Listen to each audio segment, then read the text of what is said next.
Hello, everyone. My name is Maria, and I'm a CSPC Program Committee volunteer.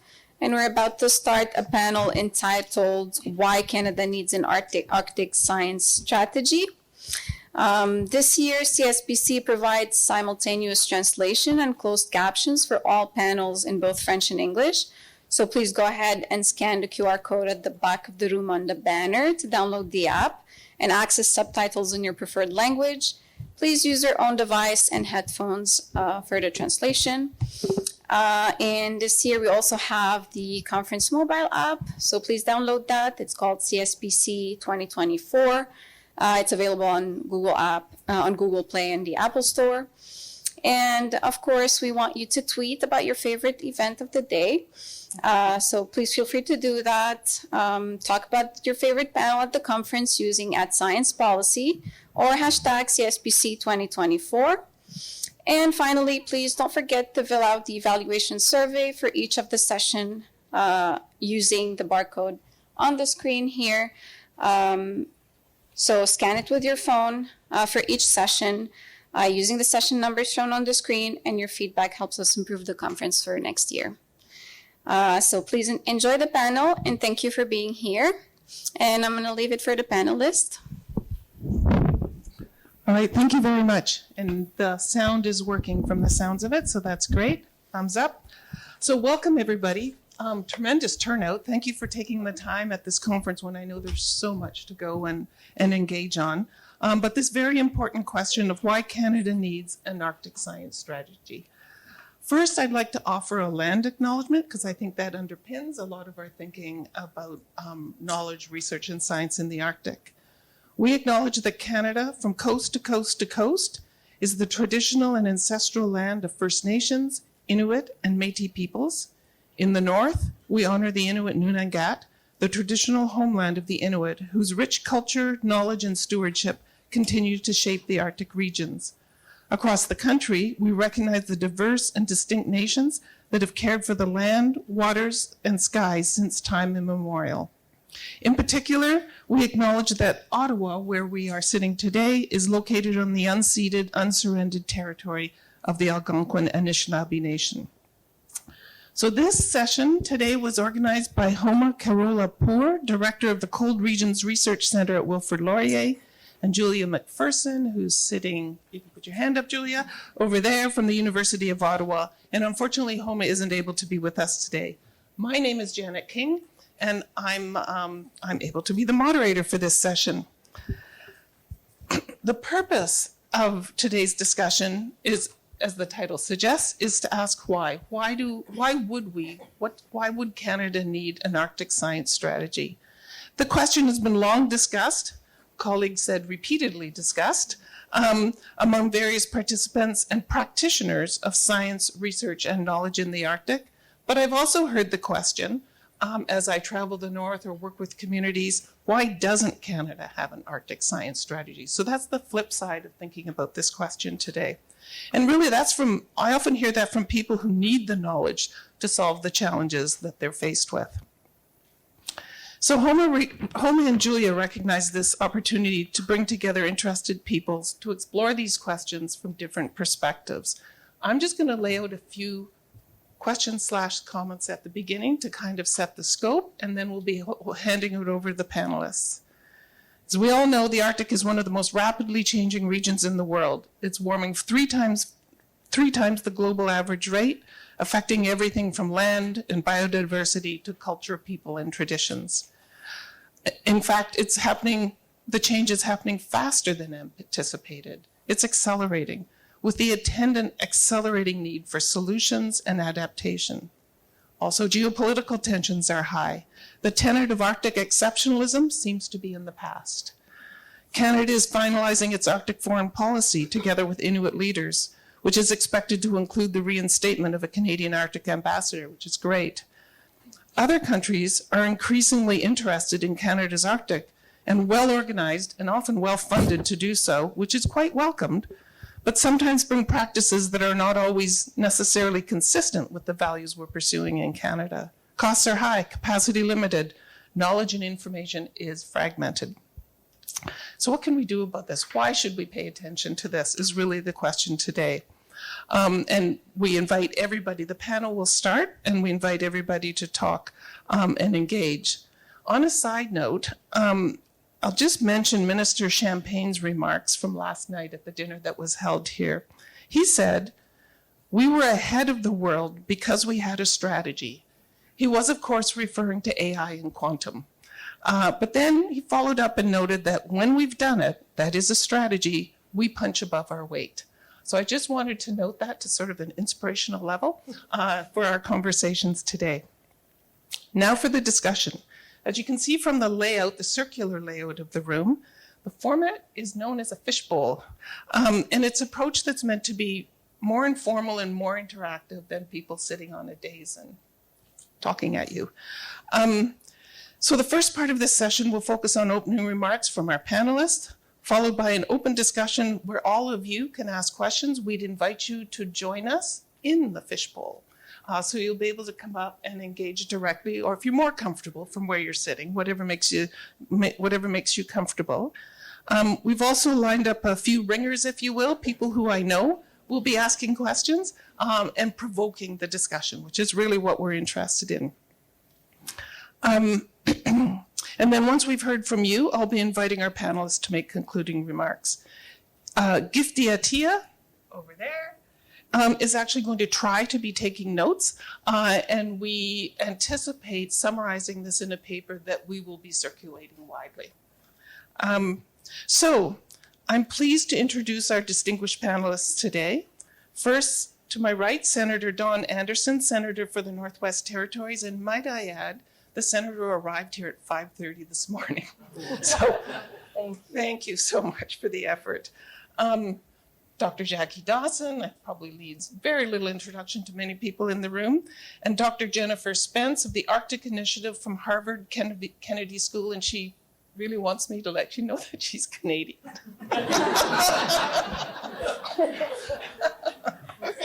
Here you go, Jennifer. So, Senator, we'd be honored if you could start the conversation.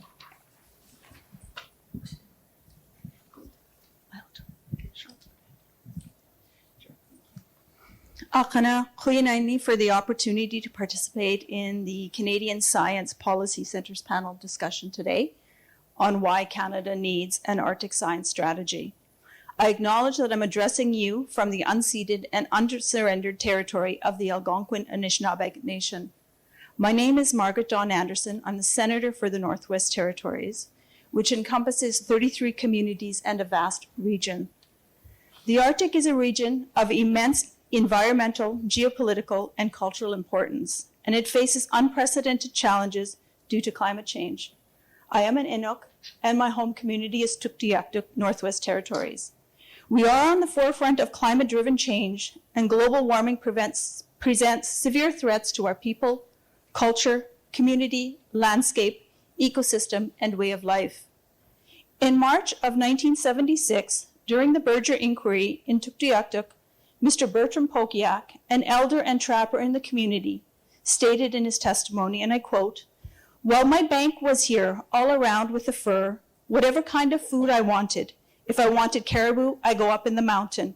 If I wanted colored fur, I went up in the mountain. In Delta, I get mink, muskrat, but I never make a big trapper. I just get enough for my own use the coming year. For the next year, them animals are going to be there anyway. That's my bank." The same way all over where I traveled. Some people said to me, "Why you don't put the money in the bank and save it for the future?" I should have told him that time, the North is my bank, but which I never did. I just thought of it lately. End quote. I have quoted Pokiak previously, but his analogy of the North as a bank provides a valuable lens to help shape an overarching long-term and comprehensive Arctic science strategy for Canada. It emphasizes sustainability, stewardship, and intergenerational equity, values that must underpin Canada's approach to Arctic development and preservation. This vision integrates the urgency of addressing climate change, safeguarding Arctic ecosystems, and supporting Indigenous communities, cultural and subsistence needs, all while asserting Canada's geopolitical interest and sovereignty in a rapidly evolving Arctic landscape. Pokiak's analogy of the North as a bank provides a compelling framework for a sustainable Arctic science strategy, emphasizing the balance between environmental preservation, economic development, and scientific advancement. His principle of taking only what is needed mirrors the necessity of science-based resource management, which ensures ecosystems are cared for and replenished, leaving resources intact for future generations, a cornerstone of intergenerational equity. This perspective aligns with Indigenous stewardship practices, which must be central to an effective Arctic strategy, as they highlight the profound relationship between the land, water, animals, and the people who have lived and continue to live in the Arctic. Pokiak's worldview recognizes the fragility of the Arctic environment and celebrates the resilience of this interconnected system, which sustains cultures, subsistence practices, and ecosystems. Science is critical in understanding and supporting this interconnectedness by advancing solutions that address climate impacts, enhance resource management, and build resilience in Arctic communities. By emphasizing the integration of Indigenous knowledge with scientific research, policymakers can create strategies that balance the needs of the environment, the economy, and Arctic peoples. The bank analogy encourages a focus on long-term goals over short-term exploitation, ensuring the Arctic's interconnected relationship with its people and ecosystem endures while fostering innovative, science-driven solutions for a sustainable future. A Canadian Arctic science strategy must foster cohesion by breaking down silos, actively engaging decision makers, and integrating seamlessly with existing initiatives. Importantly, this perspective should build upon and complement efforts rather than exclude existing strategies, such as the National Inuit Strategy on Research by Inuit Tapiri Kanatami, the Arctic Northern Policy Framework by the Government of Canada, the Northern Lights, A Wake-Up Call for the Future of Canada by the Senate of Canada, and the Arctic National Strategy by the Arctic Research Foundation. Together, these efforts can converge into a unified and compelling vision for Canada's Arctic, ensuring that science, governance, and community resilience are at the forefront of Arctic policy and practice. I am committed to ensuring that a Canadian Arctic science strategy should not only be guided by its goals, mandate, and beneficiaries, but also rooted in fundamental principles that reflect the evolving challenges of the Arctic. A national strategy must drive meaningful action, adapting as a living document to the fluidity of climate change and integrating scientific knowledge with Indigenous interconnectedness and stewardship. It must address critical issues of geopolitical interests, sovereignty, and the intricate realities of Arctic ecosystems and communities, ensuring that science and Indigenous knowledge plays a significant role in guiding decisions. By embedding adaptability, inclusivity, and collaboration at its core, the strategy can effectively navigate emerging challenges, foster innovation, and champion sustainable development in the Arctic. This approach will strengthen both the resilience of Arctic ecosystems and the well-being of the people who depend on them, ensuring a balanced and forward-thinking path for the future of Canada's North. The words I speak often belong to others, as embedded within them is a wealth of knowledge and wisdom which should never be diminished or remain unspoken.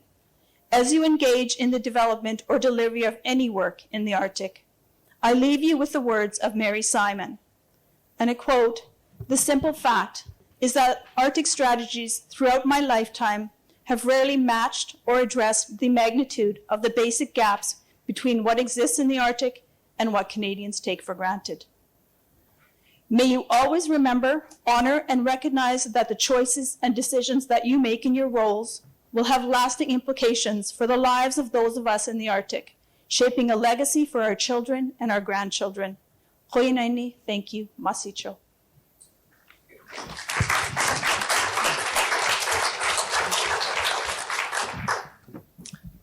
Jackie. All right, thank you.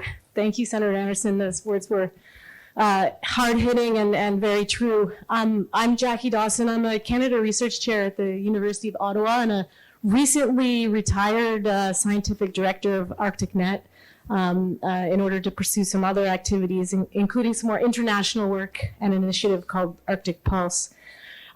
So I bring a scientific lens to this conversation, and I've had many, many conversations with many international scientists, and there's a few points I want to make.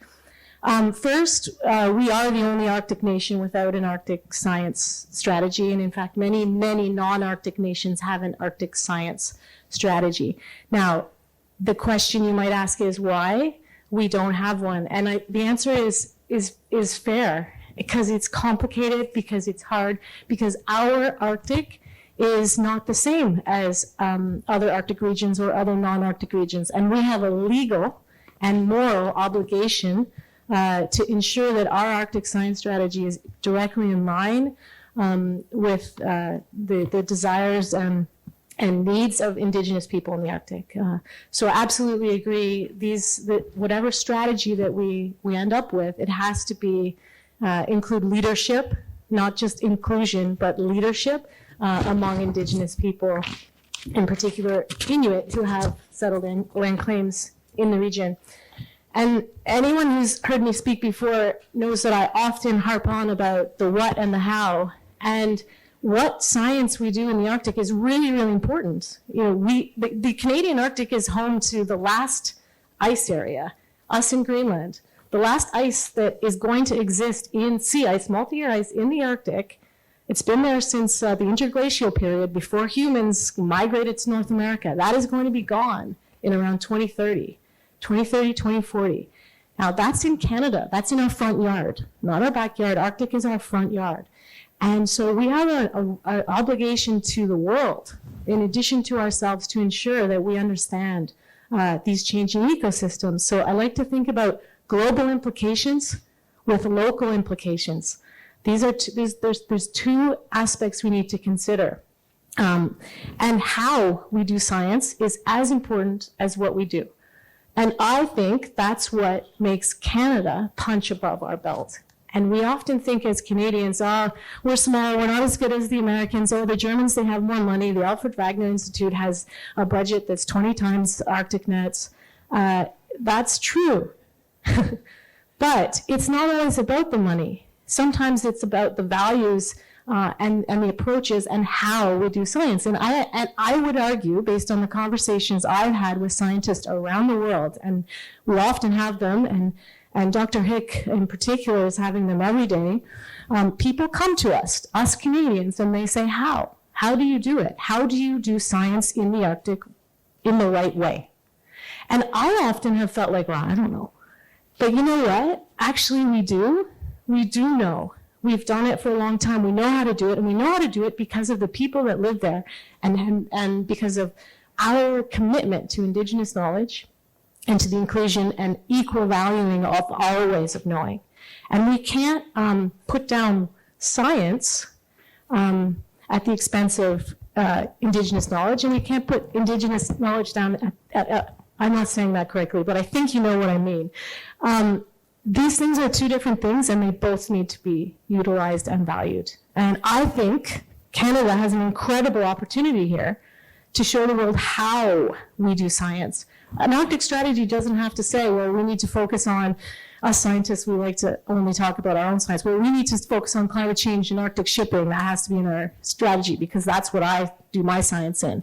No, this strategy is about how do we move forward as a country, and how do you do science in an area where there is moral and legal obligation to ensure that Indigenous people are at the forefront of this strategy now.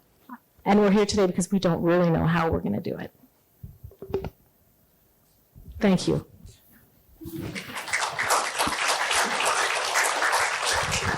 Jennifer, over to you. Thank you very much. So I will sort of build on, all of the important things that have already been said. I'm going to take a lens of governance and institutions. And ultimately, one of the questions that comes to my mind is how do you use a strategy like this? How is it useful in terms of advancing informed policymaking? And I think it has a fundamental role to play in that. So, ultimately, what I would sort of say is now more than ever, we have a number of issues in the Arctic and in the world that are transboundary in nature.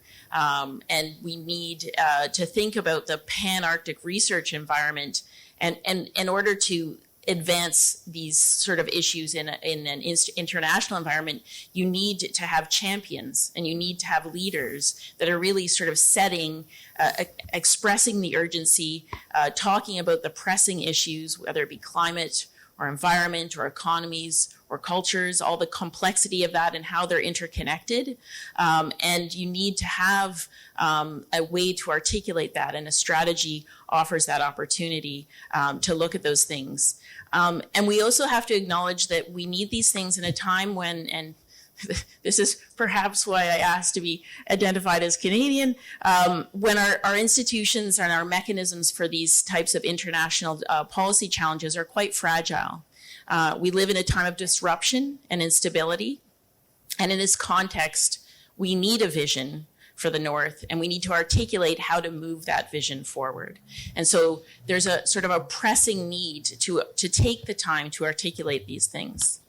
And in that context, I would argue that Canada has the legitimacy to be a leader in Arctic research because of its geography, but also because of what we've touched on here, which is the approach and the values that Canada brings to the table in pursuing these. You know, whether in particular it be about, you know, how Northerners are critical in identifying what those research priorities are, that is rooted in things like self-determination and co-production of knowledge. Not that we're doing it perfectly, but we recognize that those are important values to strive for.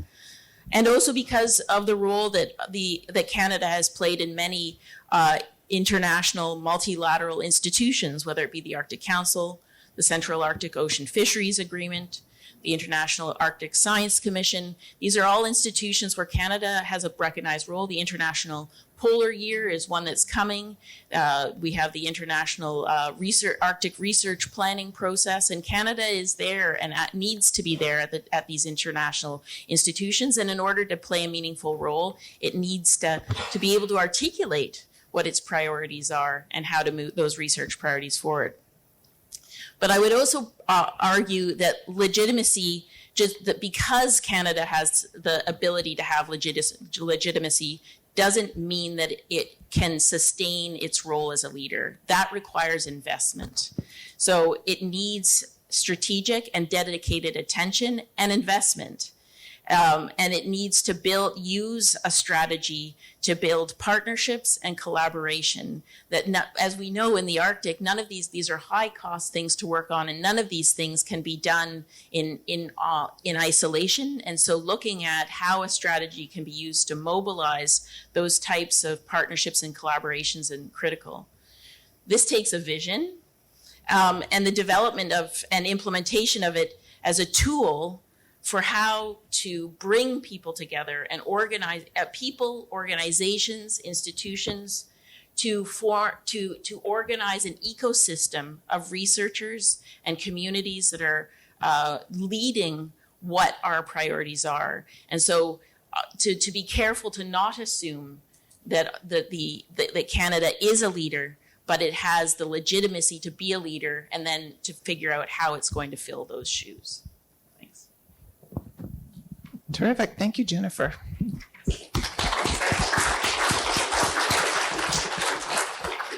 All right, we're at the point now where we can open up for broader discussion. I'll start with the first question. It might take us a little sideways, but put it in context, and anyone or all of the panel members can speak to this.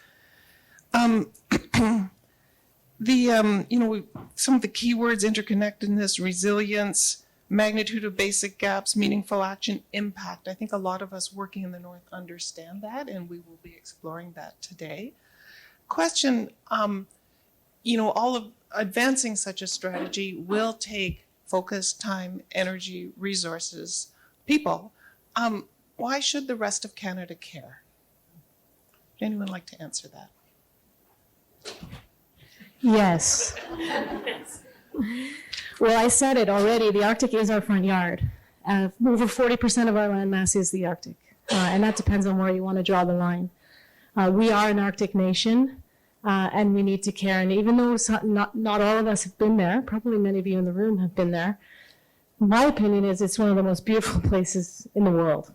There are geopolitical tensions that we need to pay attention to in that region. But using my science hat, the Arctic is changing to an incredible degree, faster than we even thought. We've blown way by 1.5. We're looking at 2.7 right now, for those of you who know what I'm talking about. And as the ice melts, we're going to see complete changes in ecosystems that are they're literally going to affect the entire world. So when we think, but we don't know, because we need to work together with international scientists and national scientists, but we think that when the ice sheet on Greenland melts and the last ice area melts, we think it's going to cause such a great change in the ocean ecosystem and the ocean pathways that the entire global climate will be altered. So this is not just important for Canadians, it's important for the whole world. But we as Canadians are going to be impacted by that first, and especially the people that live in the North, that have been stewards of the North for a very long time. Thank you. Other panelists? Jennifer? Yeah, I think ultimately, I mean, and this is not my phrase, repeating somewhat what Jackie said is, it's what's in the Arctic doesn't stay in the Arctic. And so for a global audience, often you have to make that case around why this matters. You know, the floods, the wildfires, the massive extreme weather events, all connected to the climate systems that are driven by what's the changes that are happening in the Arctic. But sometimes, frankly, we have to think about the issues that really sort of catch people's attention, because we know given where we're headed from a climate perspective, often those things don't have an effect. So we're also talking about economies. We're talking about a growing interest in the Arctic beyond those who live in the Arctic. We talk about shipping, we talk about infrastructure, we talk about resource development, all those types of things. And if we aren't going to take an interest in our own backyard, not to scaremonger, there are plenty of other people that are interested in doing that. And one of the phenomenons we see right now is as if the federal government is not the place where people, whether it be private sector or other governments, feel that they can make progress in terms of connecting, they're going directly to communities. They're going to territorial and provincial governments to have these conversations and try to have more productive conversations. And so ultimately, if we don't have a broader vision for the Canadian North, then it's going to be a piecemeal approach and not necessarily consistent with the values that we say we articulate in that context, but much more of an ad hoc approach. And that should matter to Canadians as a fundamental, recognition of we are an Arctic nation. We often, the fact that such a large percentage of the population does not lives within 200 kilometers of the U.S. border aside. This is, as we look to the future and what the country as a whole, what it looks like, a vision for where we move in a direction that we want to for the Arctic and not just let it happen, which is what happens if we're passive in this decision making. Thank you. Senator? Thank you. Okay, that's a bit of a loaded question for me.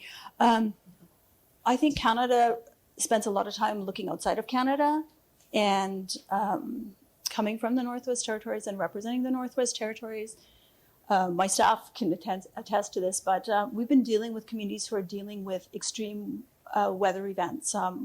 Give an example of Norman Wells right now, which has low water and their fuel cannot go into the community. They declared an emergency because they're not able to provide fuel, and the cost of fuel to heat a home for a full tank was $6,200 for one home.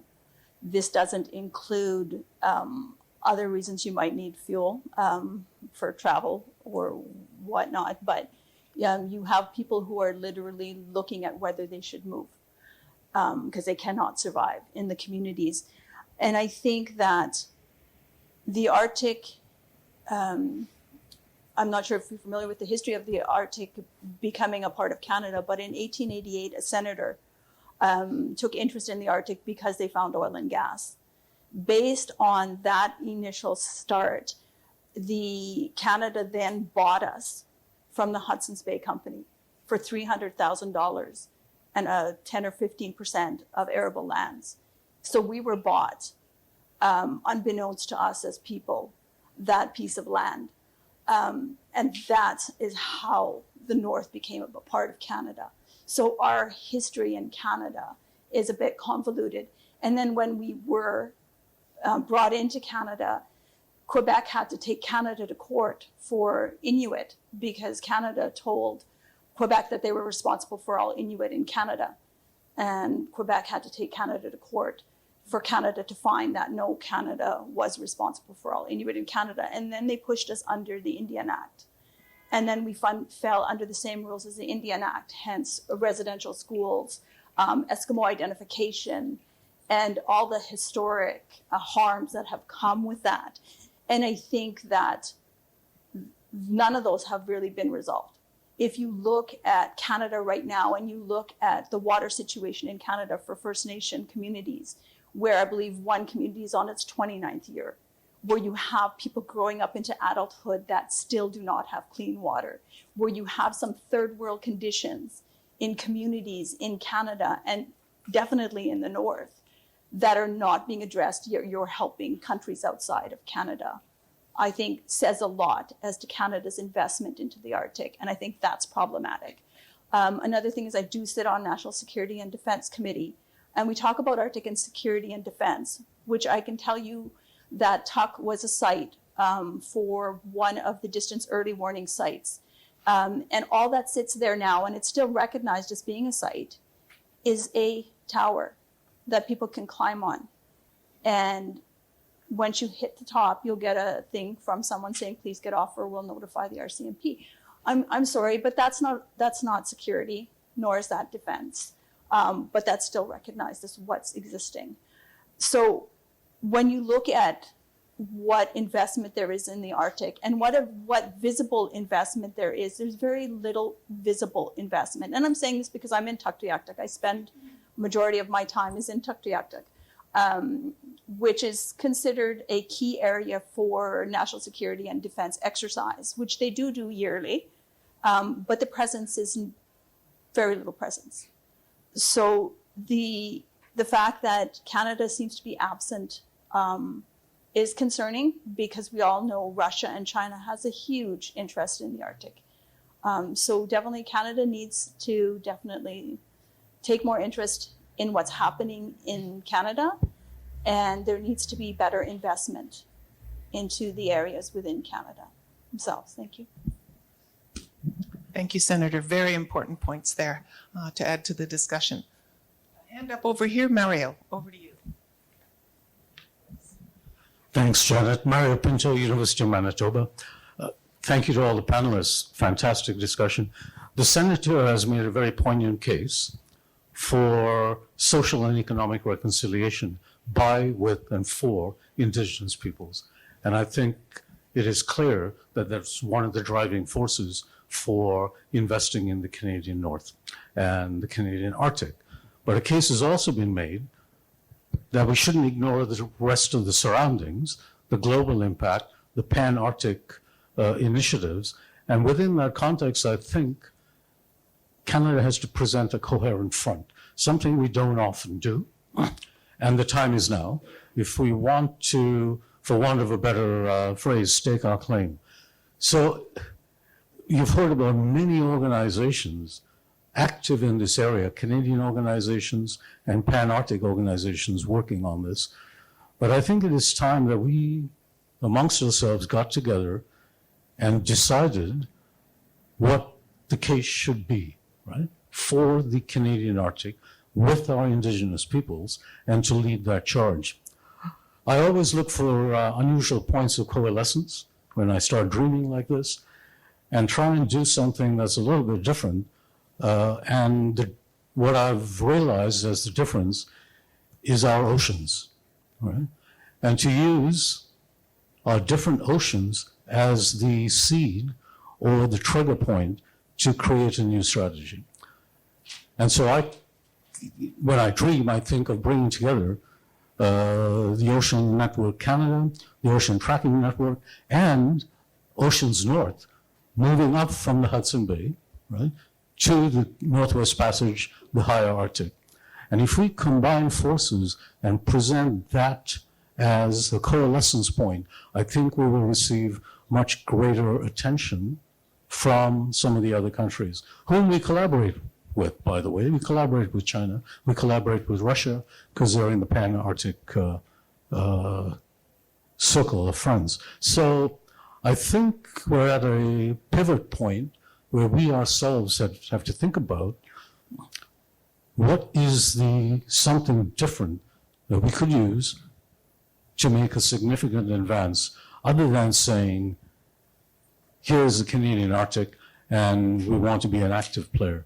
So I think everything is interconnected, as has been pointed out. The oceans are certainly interconnected, right? You're going to see massive changes in Gulf streams because of the glacial ice moving into oceans. And so I think it behooves all of us to get our act together. And to me, it's the Canadian oceans. So, Any comments from panelists? No? Okay. Thank you for that. I just want to say, I just came back from an event in Betchco, Northwest Territories. It's a guardianship program, and 23 Indigenous groups actually worked collaboratively together to try to acquire funding. They were successful in acquiring, I think it was 300 million from the federal government. But what is interesting that's happening in the North is that 75 million more came from private investors. So in attendance with the federal ministers were 4 private investors. And also our office has recently been visited by groups and organizations individually that are interested in charitable, providing funds through charitable organizations or through food services. So one thing we do recommend is if you're going to work in the North, you need to go to the North. It's hard to encourage someone to invest in the North when they don't know what they're investing in. I did an interview with a reporter out of Toronto, and when I do interviews, I have to keep in mind who's my audience and do they have any of that background knowledge. So if I say something about the North, are they going to understand what I'm saying if I don't go into much detail? So before I did the interview with the reporter, I asked her what she knew, how much has she known, has she ever been to the North, so that when I speak to her and answer her questions, I know in what context I have to provide it. So I think it's really important that if you're going to work in the North, that it's 100% must that you have to go to the North. You need to see it, you need to experience it. And if you need a way in, our office will be happy to help you, so please reach out. Thank you. Janet, if I may build on that. Yes. I think you're spot on with that comment. And I think it's also important that Indigenous groups take control of development of their own natural reserves so that you don't have these other interested parties coming in. And so the Arctic Gateway Group, for example, is an example of that in Manitoba, and they're being very successful lately at taking command and control of their own affairs. But if we don't do it, and you've mentioned this, Janet, there will be other parties, right? There are ghost ships in the higher Arctic already that we're detecting, and they're there for a reason. So, Thank you, Senator. Just really quickly to add, and feel it, and feel the North. That I always say, people who go to the Arctic, you feel it inside of you. So I always say that to my students, that you need to see it, you need to experience it, and you need to feel the place. But one quick comment to these, I want to make a sort of like plea about how we move forward, and it's about connections. We were 20 years ago, we had a bunch of small players, but a lot of players have emerged, ArcticNet, OFI, Ocean Networks, all of these important groups, and we can no longer work separately. So we need to work together. Now, we also can't have some sort of umbrella organization that acts like an amoeba and takes over everything, because nobody likes an amoeba. Well, actually, some people. They're really important, actually. Yeah, they're important. but nobody likes to be told what to do, let's say. But what we need is, I always say this, a rising tide lifts all boats. We need a tide. And so we're working on that. Part of maybe co-creating, co-developing an Arctic science strategy is part of that tide. And so is a new initiative that we're trying to get off the ground called Arctic Pulse, where we're really trying to get people to work together and connect. So to be that tide. And I'm not going to go into that now, but. I see a hand up over there. Mom, join us. You get to join us. You want me to come up? Okay. I was so comfortable down there. Now no one's going to put up their hand. So Jennifer Provenche, I'm a research scientist with Environment and Climate Change Canada, and I've gotten the pleasure to work with some of you. So one of my questions, or I guess another plea from a strategy is, really reflecting on what you were saying, senators, being in the Arctic and feeling the Arctic. I would be interested in hearing your ideas on how we rectify policies and shrinking budgets, travel caps, reduce logistics support to actually go to the Arctic. How do we rectify that with who gets to say how the work is done?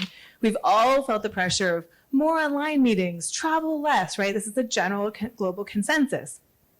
But we know that connection is important. We know that feeling the Arctic is important, and we know that going to the Arctic is important. So in a new policy or a new strategy, how do you think those two things can be rectified to make sure we do, have smart policies on travel and other things, but then how do we hear who gets to say how we do work in the Arctic to make sure we're not recolonizing through policies that say, well, you've got to do it this way? I'm going to jump all over this one. Okay.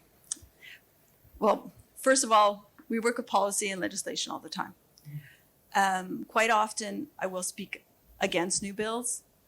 Inherent in policy and legislation are a lot of harmful impacts that are not actually reflected in that legislation, but as a resident of the North, understanding how that works and the impact it's going to have.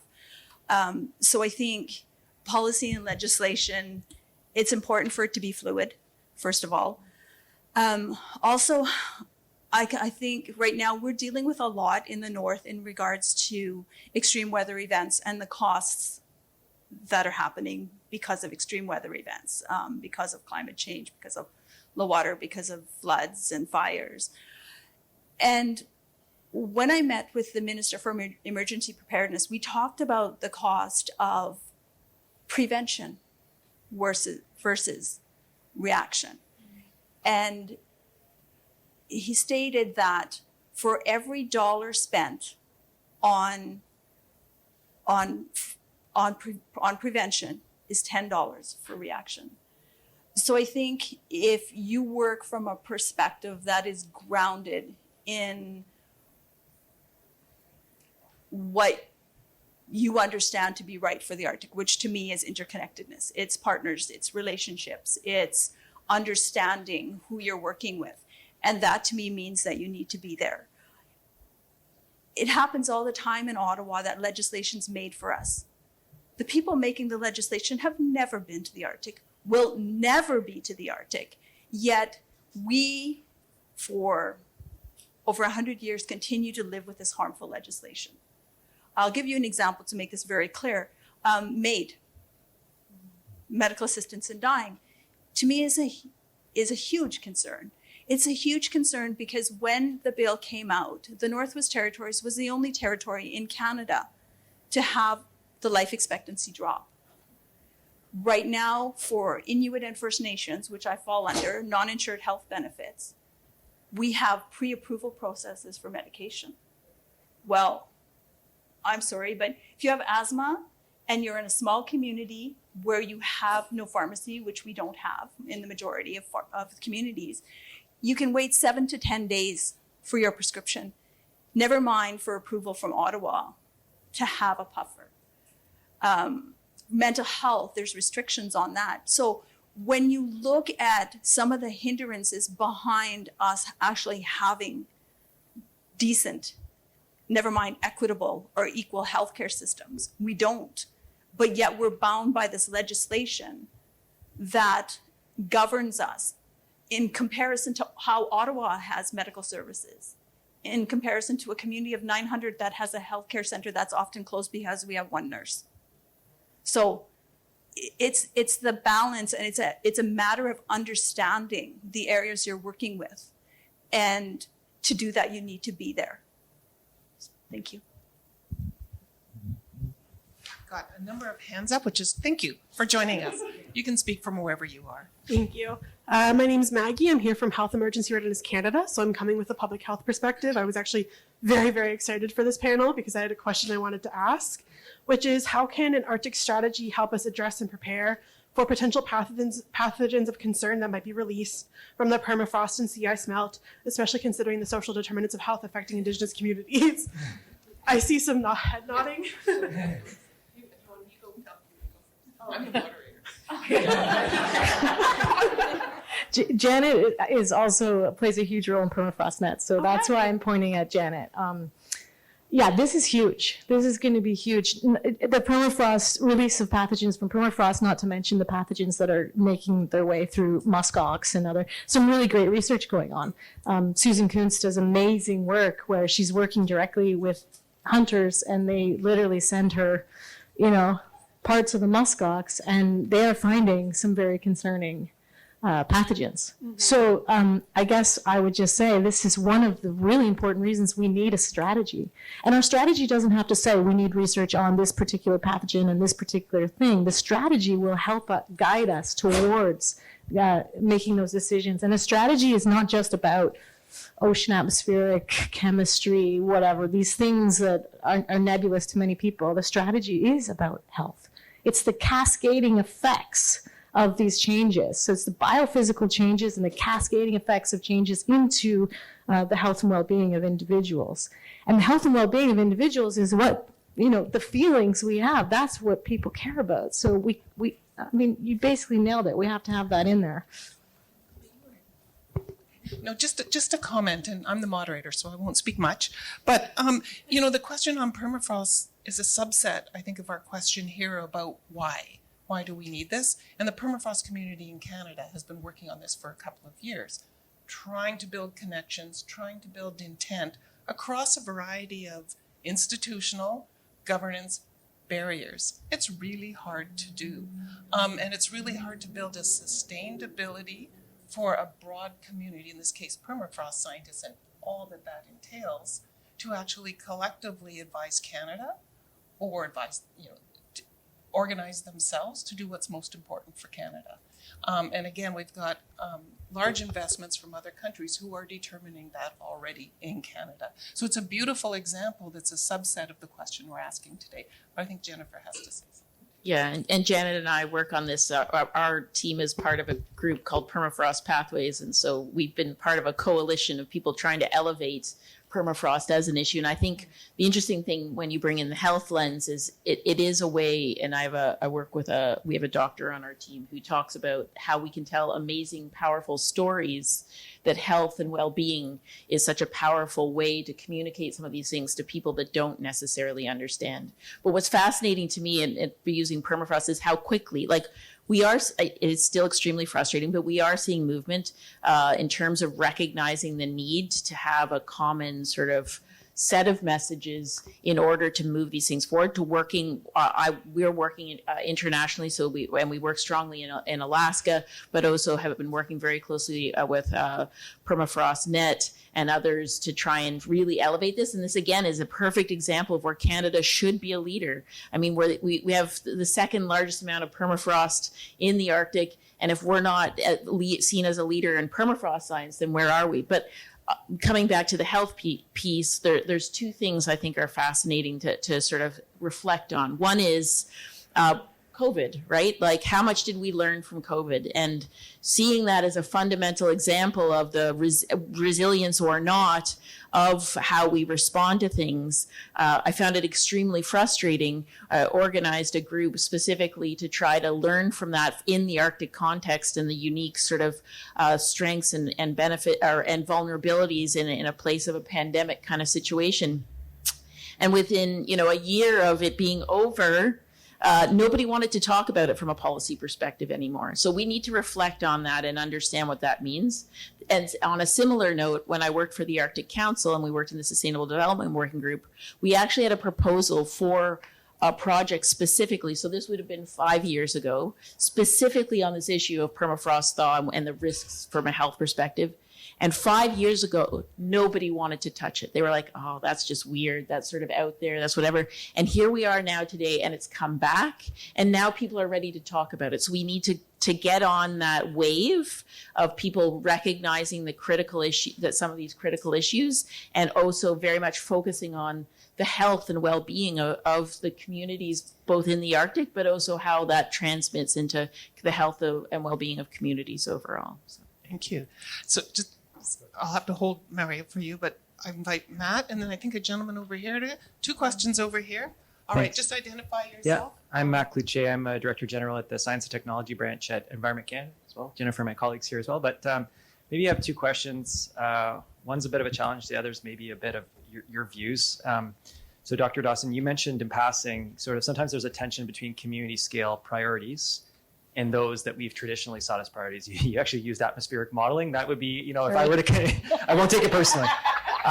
So if I'm talking about impact, I may say that informs global climate models. You may say that doesn't help my citizens, or my, and so how do we strike that right balance? Because we're very aware of devolution. We're very aware of co-determination. But again, there's an inherent tension, or there could be an inherent tension. And I'll just ask the second one now, and I'll open up. I'm going to probe the moderator, Janet. You're formerly of, I would call the decision class, and within government. And I want to ask your views on who is best placed. I mean, ultimately, I know you're looking at me like you wish I weren't here. We could just say David. No. So how, how? Because I think, there's nothing stopping a group of like-minded people from doing something like this. Or do you try to get it in a budget? Do you try to, what is the pragmatic piece is how? And that's just the federal lens, and I know that's only one portion of it, but in terms of the federal lens, what are your views on how and who? Do you want to answer the comment on the first? Sure, And then I'll go on the second. Sure. I think you've nailed the ultimate tension, right? And you've also answered it, I think. And that is that it all matters. And actually, when I talk to my Inuit colleagues and friends, they know that. They know that ocean atmospheric exchange and whatever, it matters. They know. But I think the issue is scientists don't always realize that they care and that they're interested. So often I've been in meetings where scientists will say, oh, well, I'm a deep ocean scientist, why do I need to talk to Inuit? Well, because everything's connected and because they know things you don't know. But you know what? Science can tell us things also that we don't know. So I think it's a mindset, and it takes time to change it. And that's why I'm really making this plea for us all to work together. It's all connected. And we all play a role, including atmospheric scientists. And I do some climate modeling, so it's okay. Yeah, but that's the ultimate challenge. And that's the ultimate challenge when we work with, say, the Germans who don't have the same setup as us, who want to come in and do permafrost science. In fact, actually, there's more Germans doing permafrost science in Canada than there are Canadians. But that's the challenge. And that's why we as Canadians can share with the world how you do science. And by having a strategy in place, we can share that. And they are looking to us to share that. I get calls from Avi all the time. How do we do it? Who do we talk to? We need a strategy. Yeah. So, little comment. That's fine. That's fine. I can do this. So, decision-making classes was an interesting term. So, for those who might not understand that, I did have a role in the federal government, a fairly senior role, where there were occasionally opportunities to make decisions. But I would say, who is best placed, since I've left the public service and I've worked widely with communities, scientists of all types, focused on all kinds of problems. And I'm going to reference Jackie here as well. No one person can own it. Everybody owns it, I think. But I'll get to a second stage. There's not one ring to rule them all, or an amoeba. And when you're talking with communities, they own it. Like at one level, they own the question, they own the data, and they need the results. So I don't think there is one place. However, what I would say, and I think we're exploring it here, is there are really important roles to play that need to be interconnected. The federal government has a very significant role because it has so many responsibilities and has such resources. Any community in the North has a very significant role, and we need to respect that. And every scientist has a role. So, we're talking about the why here today. We quickly go to the how, and it's not going to be easy. If it was, we'd have it already.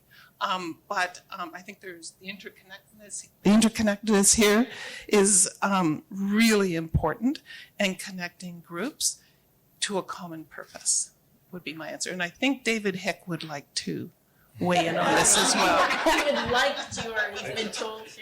I don't think I have a choice.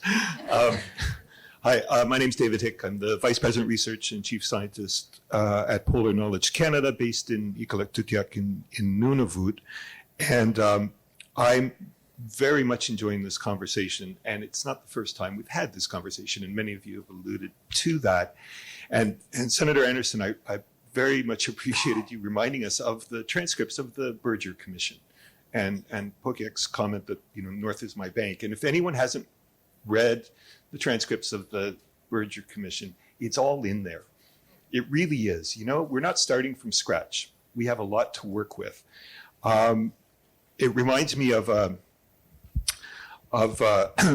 another transcript is a conference that was held here in Ottawa in 1975 on this topic.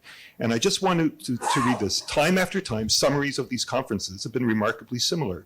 A succinct summary of these conferences would likely discuss the following: the inadequacy of an ecological environmental information, the need to develop an effective environmental data storage retrieval system, systematic or holistic planning and interdisciplinary approaches to research, the high cost of research, the need to include Northern voices, and a need for cooperation and integration at all levels, including international efforts. That was 50 years ago.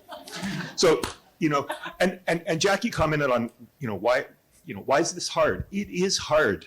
And for those of you at the opening plenary yesterday, Rob Atkinson talked about ingredientism.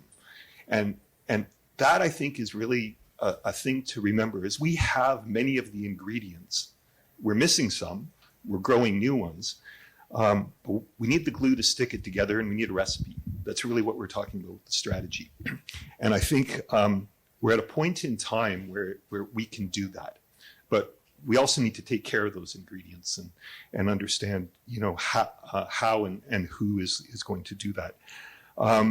We treat the Arctic and Arctic research in Canada, I think, as a DIY project, right? It's do it yourself. The pieces are there if you can find them, access them, and that's inefficient, it's inequitable, and it's not the way forward. So how can we deal with that? There's many urgencies and needs, right? We talked about climate change and the extreme weather events. We're getting close to tipping points, many tipping points, and most of the global tipping points are in the Arctic and polar regions. The infrastructure gap, Governor General and others have commented on this many times. NTI has a fantastic report about 5 years ago on the infrastructure gap in Nunavut. It's worth appreciating that if you live in the South and you haven't been in the North. But we can't play catch up. That's the problem. We need to leapfrog to what the future is going to look like. And so I think there's a critical and urgent need for an inclusive and focused science, technology, innovation, knowledge strategy for Canada for the Arctic. And we need to develop that fairly quickly. We need prosperous and healthy communities in the North. We need security and economic opportunity. And we have those obligations to Canadians living in the North, and especially Indigenous Canadians. So I think we can do all of that. Jackie and I often discuss, the focus on how, not what, because there's lots of what's, and this focus on why. And I think a strategy also gives us a when. It gives us, some commitments that we need to match. So the question about who does that, it's a collective effort. But I can tell you that at the ADM S&T table now across Government of Canada, we're undertaking an effort, and I really want to acknowledge the Office of the Chief Science Advisor in catalyzing this effort. But to look at how we can bring together the foundational elements across all the different science-based departments and agencies, and there's more than 20 of them in just federal government alone that have a responsibility for delivering, conducting, supporting, curating, mobilizing Arctic research and knowledge, and to take in some of the language around this meeting of a portfolio approach, the coherence. Again, it comes back to the ingredients and how we do that. So there's some of, federal government that recognizes we need to do this, but collectively then we need to figure out the roles and responsibilities of everyone that contributes to this strategy, this Arctic research strategy, and at the end of the day, who's going to take responsibility for it in the long term. Thank you. Thanks, David. This gentleman was first, and then Mr. Manning was second. Thank you. Yeah, and then Kate, but it'll be. Okay. So hi, I'm Jim Gadben. I'm formerly president of Canary, but here at the pleasure of ONC, I'm the current board chair. I entered listening to the perspective of where's your bank, and that I have to say that's quite thought-provoking. Because like the Bank of the North is a totally different mindset, which is the word Dr. Dawson just used, than the industrial perspective that Canada uses. And we are having a conversation about how the bank on the industrial side is going to fund things to remediate things that the industrial side has created in the first place. And your question, Dr. King, is still resonating in my head. How is the strategy going to make sense to the non-scientists? Like, what's the economic value of doing a lot of these things? And the inclusion in the conversation about the strategy, I feel has to be, those people who think that way have to be brought into the conversation that says it makes good economic sense to do this for these reasons. And it'll hopefully lead for better alignment in the two mindsets of where the bank is. Because I'm still trying to answer the question that you posed after the senator spoke, which was, why does this matter to the average Canadian, many of whom are not scientists and don't necessarily have the scientific mentality, but also don't have the planning horizon that says this is why it matters. And I would encourage the strategy to bring in people of that discipline, and Dr. Spence might want to speak here. I mean, maybe the Harvard School of Business also has an angle here. Go ahead. No, I think this is a really important point, and someone keeps saying to me these days, and sometimes it hurts my heart, but we have to meet people where they're at, and sort of reflect on it from that perspective. But I mean, it was touched on here is the cost. I mean, in terms of the cost of what we're seeing in terms of wildfires, in terms of erosion, like one of the fascinating parts is a lot of these Arctic communities are on the front lines of things that we're now starting to see further south, right? Spain. We've seen it in the US, a large, major, high cost, and like people are starting to not want to insure things, right? So we've hit a point where some of the economics of climate can be articulated. And I think that we can make similar kind of economic arguments in terms of the cost of upfront thinking and proactive planning. And we can compare the upfront costs of adaptation and mitigation of climate issues in a really meaningful and like dollar value kind of way. And people are doing that work right now. The economics of climate is becoming a growing area. I have colleagues that are doing it, but it's happening in other, like China's very big into the economics of it. So, I mean, for many, many reasons, China is actually now becoming a leader on climate things, and part of it is the math. So, we need to be able to start to tell those stories for the people that understand it. And what we're seeing is how do you do those sort of mitigation and adaptation measures in our own backyard? Because this is a problem that if we can't crack this nut, then others are going to be facing this as well. So I would encourage pursuit of those tactics, because we heard yesterday from the opening panel that policy is largely driven by economic reasons, right? And so you have to go past the downside to the economy. You also have to go to the upside of the economy. And any strategy, in my opinion, should be politically agnostic. It should resonate where you land, because it has to include all citizens.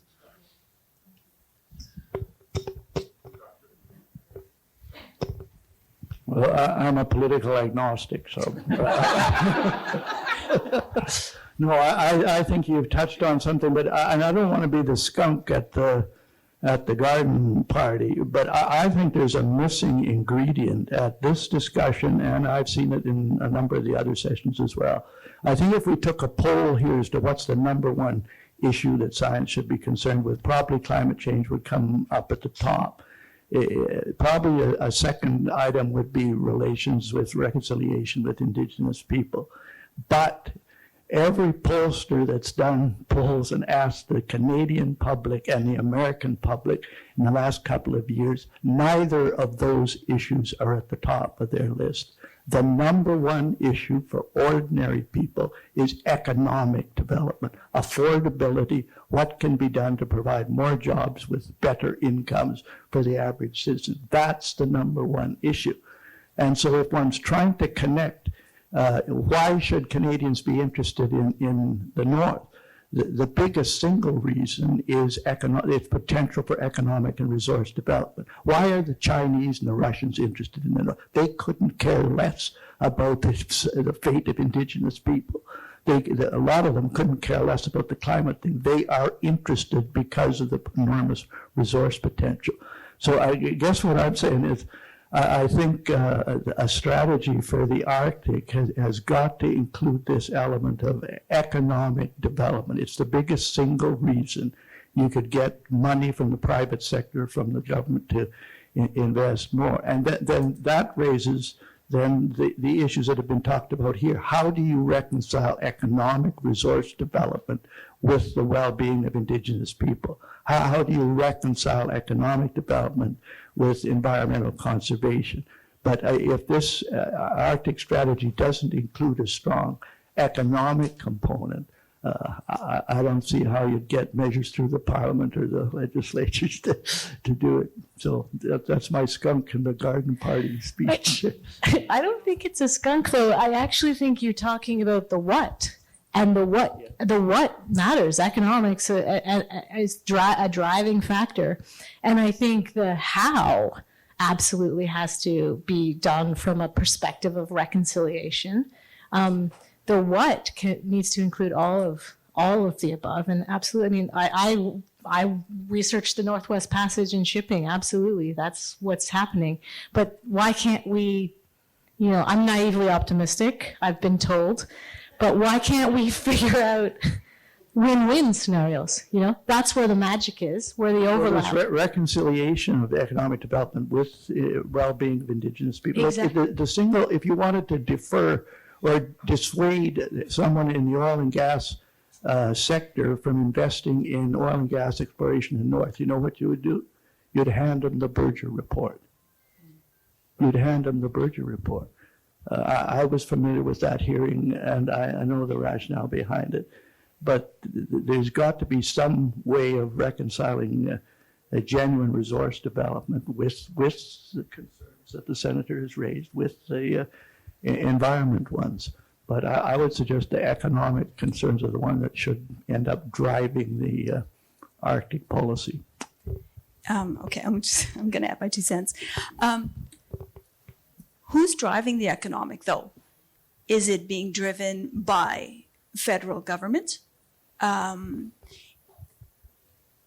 think throughout history, the claims to our land, to our people, was economically driven. The perspective of an economic-driven society is driven by Canada. It's driven by the countries in places of power. And I think that needs to be remembered. I go home to a small community of 900 people. I, in my previous life, was a negotiator for the Inuvialuit Self-Government Agreement. Now, you go into a community of like Uluhaktuk and Pautuk, where they're very isolated communities. And it's the basic needs that are important. you're not thinking of, like Bertram Pokiak, of a long-term economic stability. You're thinking of, how am I going to survive today? How am I going to feed my family?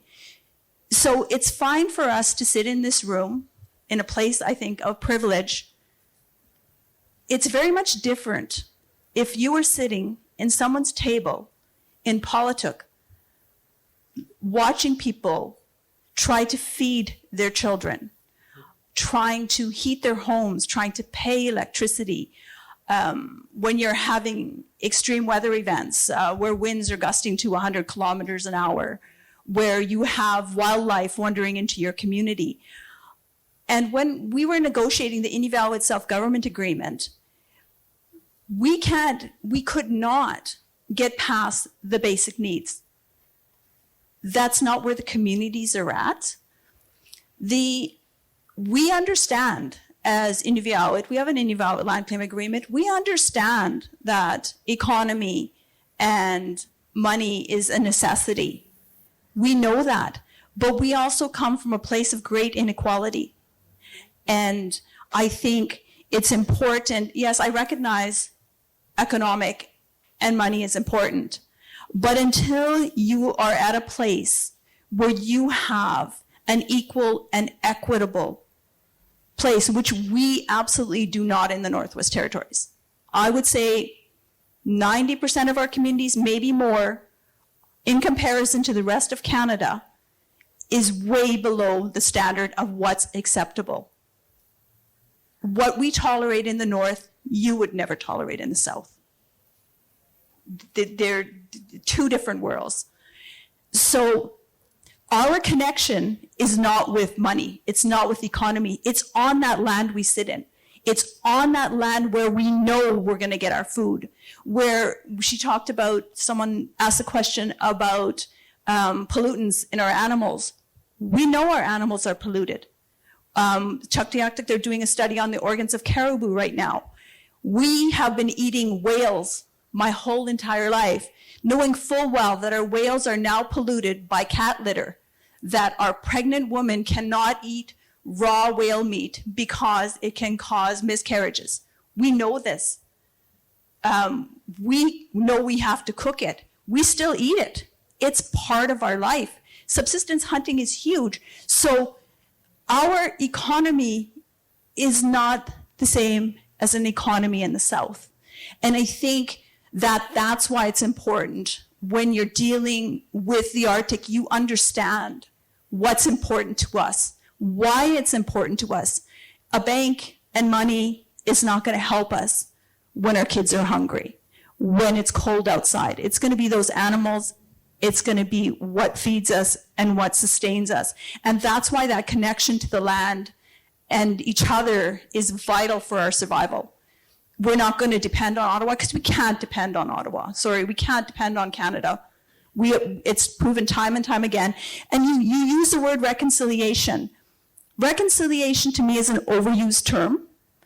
The actions behind reconciliation are few and far between. Negotiating the Inuvialuit Settlement Land Claim Agreement, there was protection in there for people who are non-Inuvialuit.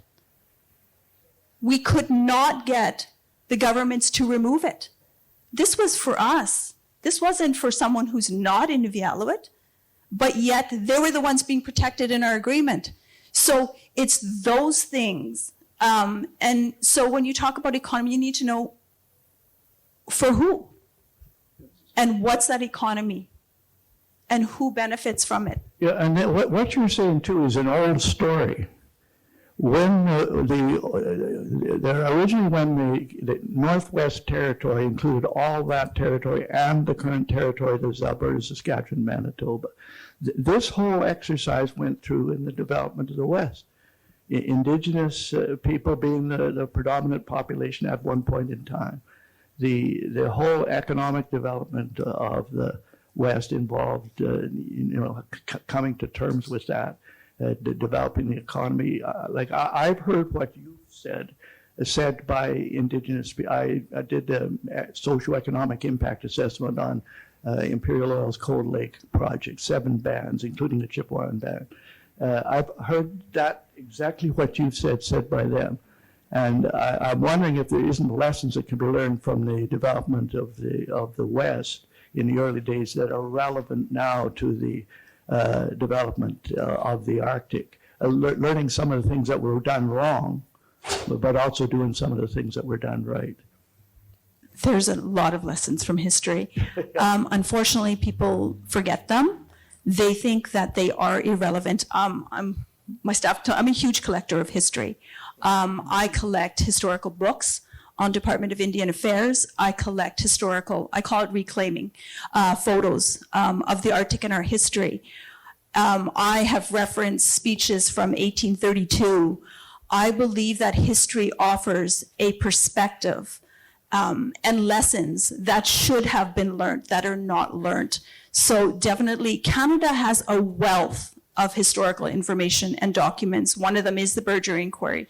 I would have to say, though, I don't know if people would feel the same as they did back then, because what's happening now is happening through climate change and pollution. Most of the environmental racism that happens here in Canada is on or near Indigenous lands. Right now, a study just came out of Yellowknife in regards to arsenic. The youth have high levels of arsenic found in their systems. We have a lot of polluted lands. So I don't know if the Berger Inquiry would have the same impact, because we just have so many other impacts right now from other issues. All right. Kate, last question. Yeah, it's a comment. Madame, I hope over to it's okay to have a comment, and I've been very moved by this session. And I have to say, at Ocean, I'm president of Ocean Networks Canada, and our view in terms of working with coastal Indigenous communities is the data that we collect with the communities is owned by the communities. So I just want to start my comment by saying that whatever strategy evolves, that has to be owned by the Indigenous peoples. That ownership has to reside there, just for what we've heard today. But to go back to how we can justify doing this, and I was going to start with the economic piece. I'll just give you an anecdote. When I was in Washington a long time ago, I was trying to elevate an Arctic group within the federal government up into the White House level. And until I was able to make the case that the breakdown of the polar vortex caused the GDP in the U.S. East Coast to drop by 1%, that his presidential memo did not go forward. And it did when that economic case was made. So we have all the evidence now, much more than that at that time, and everyone has spoken about it. So we need to have that evidence. It is an economic driver that we need to understand the Arctic better. But what's coming at us like a train wreck is security. And if Canada doesn't step up and be part of that Arctic investment in terms of security, we will be left behind. And this is, again, where ownership, this strategy is urgent, because that ownership has to remain with the Indigenous communities to not repeat history as that train wreck, that train comes at us. So No, thanks, Kate. And what a great comment to, unfortunately, conclude this session on. It's been a fantastic discussion. Yes, maybe we're repeating 1975 with much new understanding, but I think what we're hearing today is, let's not miss this time. It's urgent, it's real, and many people have described various dimensions of that, like why we need to be doing this now. Who? Good question. But I think the commitment is to keep this conversation going. Many people have important roles to play in this, and I think we have to find a way of connecting us all, in figuring out how to advance this with urgency. So thanks so much. Thanks everyone for your participation.